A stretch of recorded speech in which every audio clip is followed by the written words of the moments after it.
West Texas un 1,58%. Y después de este repaso general de los mercados, vamos a profundizar en ellos y vamos a hacerlo con Mark Rivers, que es cofundador y CEO de Black Bear. Muy buenas tardes, Mark, ¿qué tal? Muy buenas tardes, muy bien. Bueno, en primer lugar me gustaría preguntarte un poco sobre el contexto general de los mercados. Estamos viendo que, bueno, ahora se han teñido de rojo, pero la cotización está bastante plana ante esa espera de los datos de inflación de esta semana. Mañana ya empezamos a conocer esos datos. A las 3 de la mañana tendremos el de China, pero bueno, el más importante va a ser el de Estados Unidos, que, bueno, todos los mercados están mirando a ese. También tendremos en Europa, Alemania. No sé qué nos puedes comentar sobre este contexto en los mercados, esa espera que puede ocurrir en caso de que la inflación en Estados Unidos no sea como se ha previsto, ese 8,7%.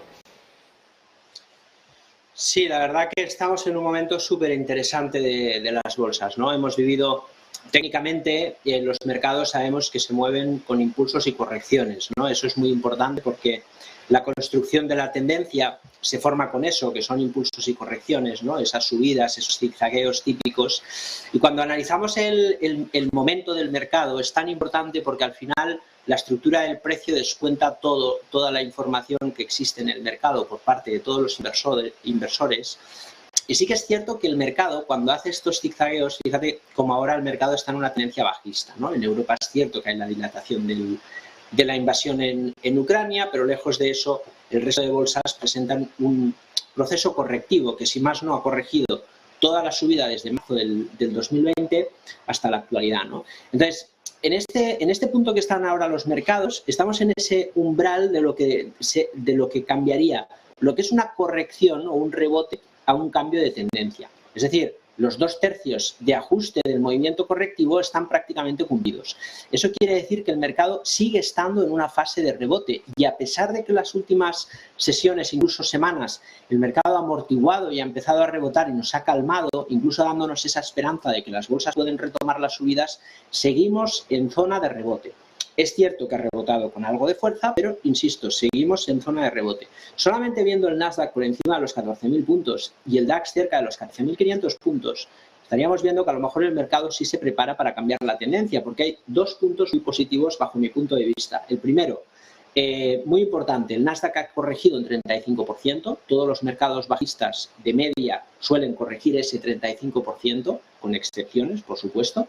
Y luego está el segundo punto, que es el ETF famoso, el RKK, que es un ETF que nosotros miramos mucho porque refleja todo lo que ha estado en burbuja en estos últimos años, reflejado y resumido en la burbuja de la disrupción, ¿no? Y ha corregido un 80%, que también suele ser un ajuste de vuelta al origen de toda burbuja. Puede corregir más, pero ya estamos en esos puntos que podría ser que el mercado bajista se haya completado. Veremos, eso dirá el tiempo y, sobre todo, las noticias, como por ejemplo bien decías, la noticia de inflación que iremos conociendo a lo largo de la semana. Todos estos aspectos son muy importantes porque, si se confirma el cierre semanal tal y como se está formando ahora, que es este intento de giro de rebote, podríamos incluso abrir posiciones cortas, con lo cual el mercado sigue en fase bajista.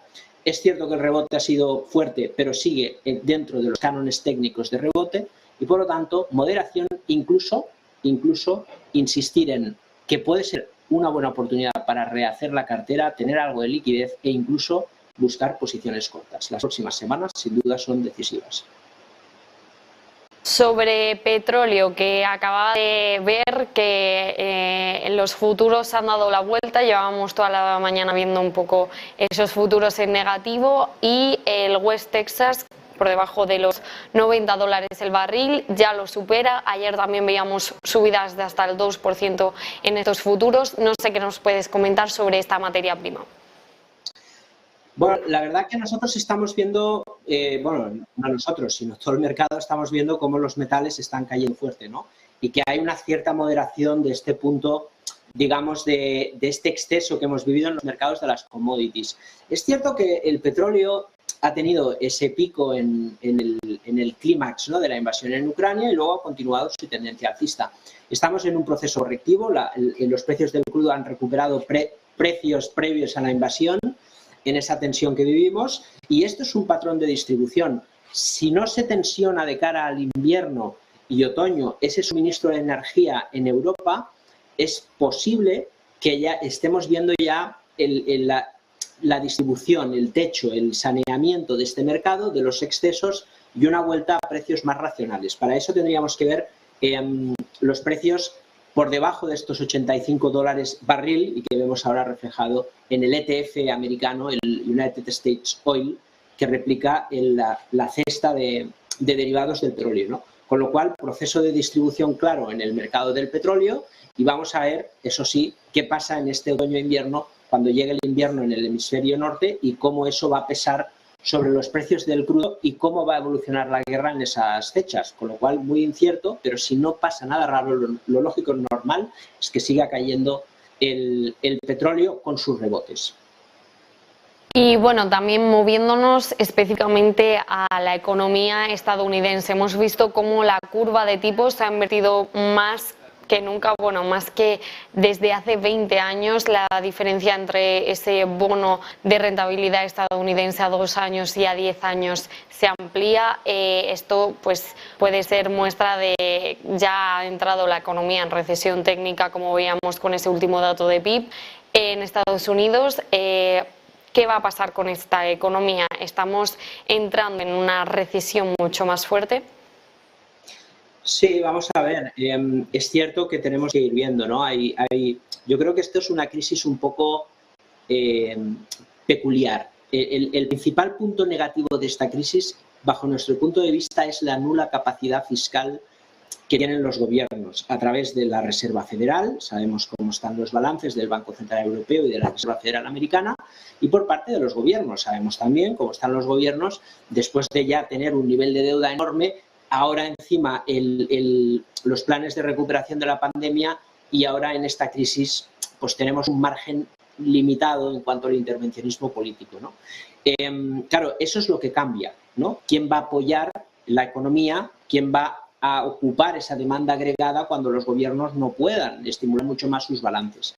Pero también es cierto que esas tensiones de inflación yo creo que se pueden corregir rápidamente, es decir, que esa no transitoriedad que nos decían los bancos centrales es cierto que vienen por esos problemas en la cadena de suministros y por una falta de inversión en CAPEX. Todo esto es corregible porque al final, allá donde hay una necesidad, la economía entra y poco a poco se irá recuperando.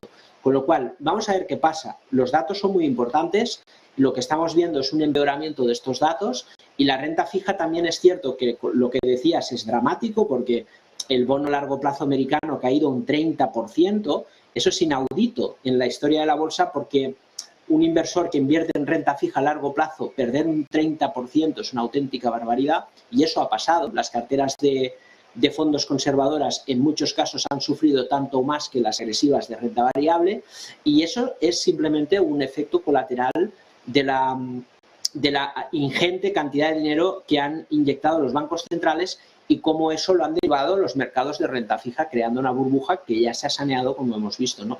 Yo creo que por ahí ese ajuste en los mercados de deuda tiene mucho que ver con el efecto colateral de esas políticas monetarias expansivas, con lo cual es probable que den una información un poquito más exagerada de la realidad económica, de la misma manera que antes pasaba, ¿no? Con lo cual vamos a intentar ser positivos con ese dato, pero sin duda, viéndolos objetivamente sin este análisis o esta conjetura, pues sinceramente asusta, ¿no?